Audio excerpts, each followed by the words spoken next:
In today's tutorial, I'm going to show you how to project to your Lenovo laptop, tablet, or desktop device if you want to project from another device. So this should hopefully be a pretty straightforward process here, guys. And without further ado, let's go ahead and jump straight into it. So all you have to do is open up the search menu, type in settings.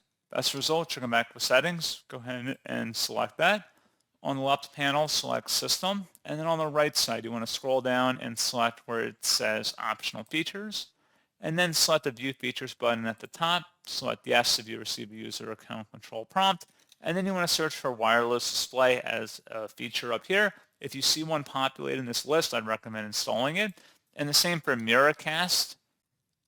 So I want you guys to search for that as well. And if you see one list in this drop down here, go ahead and install it. And then select System on the left side once that's done. Scrolling back down, select Projecting to this PC.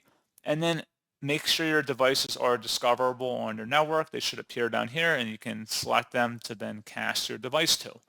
So pretty straightforward process, guys. And as always, thank you for watching. I do hope that was able to help you out, and I do look forward to catching you all in the next tutorial. Goodbye.